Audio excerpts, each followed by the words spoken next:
इस बार 8 दिनों का नवरात्र 10 साल बाद बना खास संयोग। कलश स्थापना करते समय भूलकर भी मत करना यह काम। नमस्कार भक्तों, राधे राधे, जय श्री कृष्णा। जय माँ दुर्गा। कलश स्थापना करते समय बिल्कुल भी मत करना यह काम, वरना जिंदगी हो जाएगी नर्क। प्रिय भक्तों, हिंदू धर्म में नवरात्रि के पावन पर्व का बड़ा ही विशेष महत्व होता है। पंचांग के अनुसार प्रत्येक साल में कुल 4 बार नवरात्रि का पावन पवित्र पर्व आता है, जिसमें 2 गुप्त नवरात्रि होती है। वही गुप्त नवरात्रि को तंत्र साधना के लिए सबसे अच्छा माना जाता है। साथ ही अन्य 2 नवरात्रि को चैत्र और शारदीय नवरात्रि कहा जाता है, जिनका हिंदू धर्म में बड़ा ही विशेष महत्व होता है। नवरात्रि का यह शुभ पर्व 9 दिनों का होता है और 9 दिनों तक पड़ने वाली इस नवरात्रि में माँ दुर्गा के 9 रूपों की विधिवत पूजा करना, अर्चना करने का विधान है। नवरात्रि में माँ दुर्गा के 9 अलग अलग स्वरूपों की आराधना की जाती है, जिसमें शैलपुत्री, ब्रह्मचारिणी, चंद्रघंटा, कुष्मांडा, संकंद माता, कात्यायनी, कालरात्रि, महागौरी और सिद्धियात्री माता का नाम शामिल है। नवरात्रि की इस शुभ अवधि में माता रानी का भव्य तरीके से स्वागत किया जाता है और उनकी महिमा का गुणगान किया जाता है।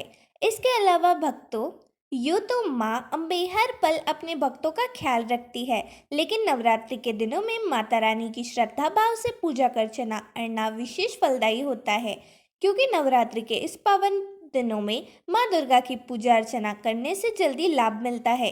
इसका कारण यह है कि माँ दुर्गा नवरात्रि के दौरान पृथ्वी पर निवास करती है और अपने भक्तों को मनोकामनाओं को सुनती है, और माता दुर्गा अपने सभी भक्तों की मनोकामनाओं को पूर्ण करती है।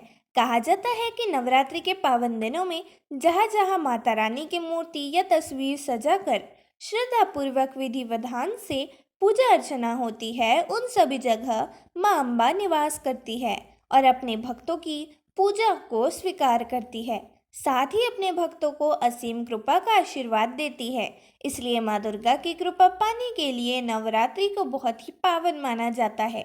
इसके अलावा भक्त माँ दुर्गा की कृपा पाने के लिए नवरात्रि में तरह तरह के उपाय करते हैं। साथ ही नवरात्रि के पहले दिन कलश स्थापना की जाती है, क्योंकि कलश स्थापना नवरात्रि का महत्वपूर्ण हिस्सा होता है। इसके बिना माता दुर्गा की पूजा अधूरी मानी जाती है।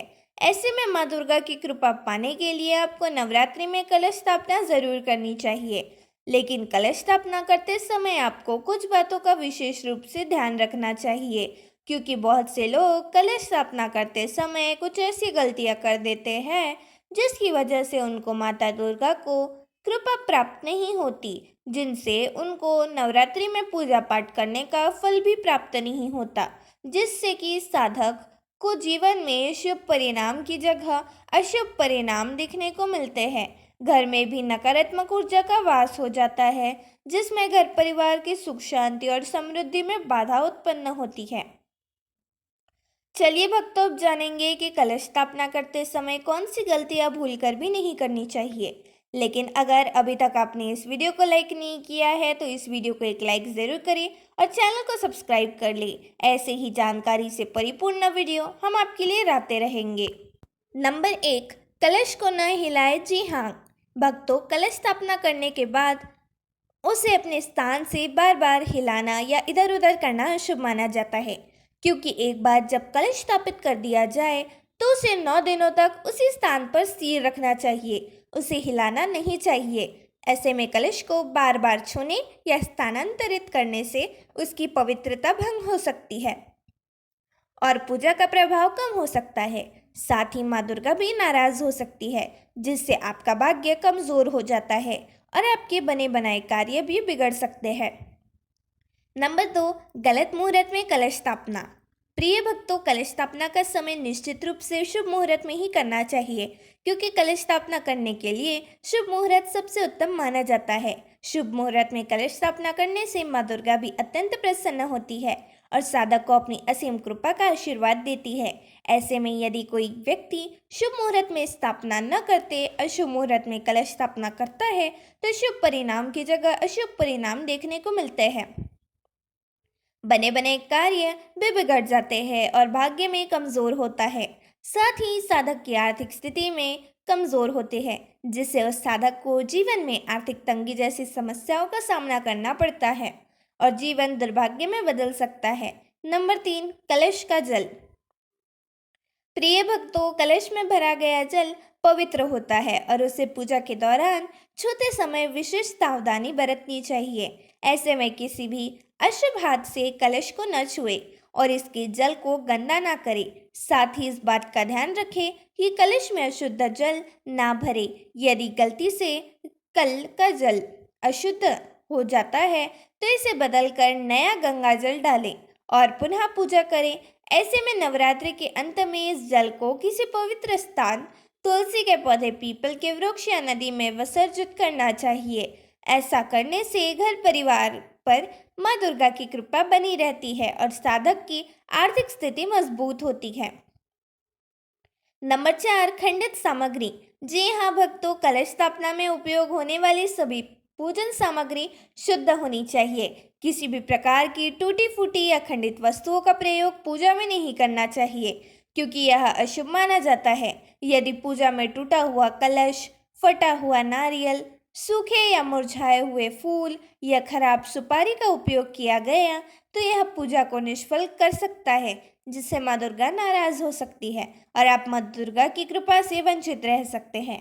इसके अलावा पूजा में उपयोग की जाने वाली चावल, हल्दी, कुमकुम भी शुद्ध होना चाहिए। नंबर 5, अखंड ज्योत।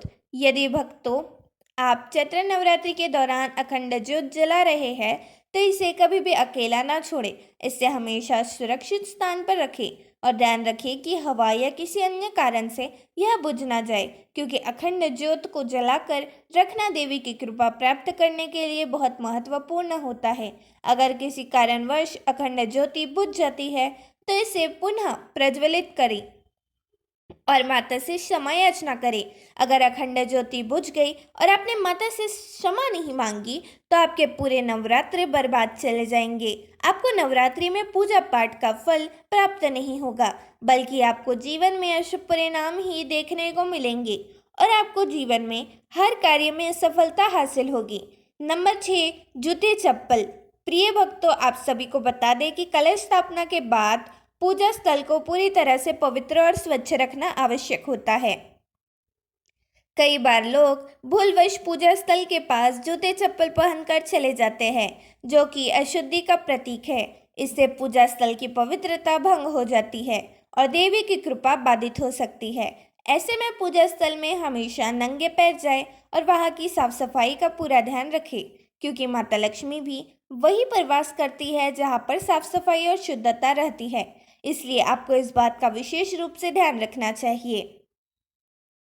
नंबर 7, कलश का मुंह। प्रिय भक्तों, आप सभी को बता दें कि कलश का मुंह कभी भी खुला नहीं रखना चाहिए, उसे किसी चीज़ से ढक देना चाहिए। अगर आपने कलश को किसी ढक्कन से ढका है तो उसे चावलों से भर दे और उसके बीचों बीच एक नारियल भी रखे, लेकिन ध्यान रखें कि कलश का मुंह खुला ना रखे, वरना दुर्गा माता आपसे नाराज हो जाएगी और आपको नवरात्रि में पूजा पाठ करने का फल प्राप्त नहीं होगा और आपको माता दुर्गा के क्रोध का सामना करना पड़ सकता है। नंबर 8, कलश के ऊपर नारियल।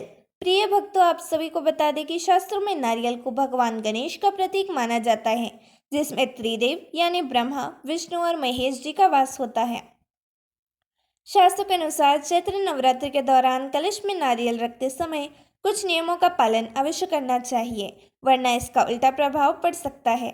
ऐसे में नवरात्रि में कलश पर नारियल रखते समय नारियल का मुख नीचे होना चाहिए। इसके अलावा अगर आप नारियल खड़ा करके रखते हैं तो उसका मुंह ऊपर की ओर होता है, तब रोग बढ़ता है, यानी घर में रहने वाले लोग अधिक बीमार होते हैं।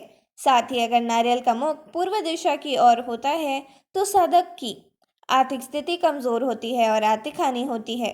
तो प्रिय भक्तों, यह गलतियां जो बिल्कुल भी चैत्र नवरात्रि में कलश स्थापना करते समय नहीं करनी चाहिए, वरना माता दुर्गा नाराज हो जाती है और पूरे नवरात्रि का फल बर्बाद हो जाता है। अगर जानकारी अच्छी लगी हो तो वीडियो को लाइक एंड शेयर करें और आपके अपने चैनल को सब्सक्राइब जरूर करें। धन्यवाद।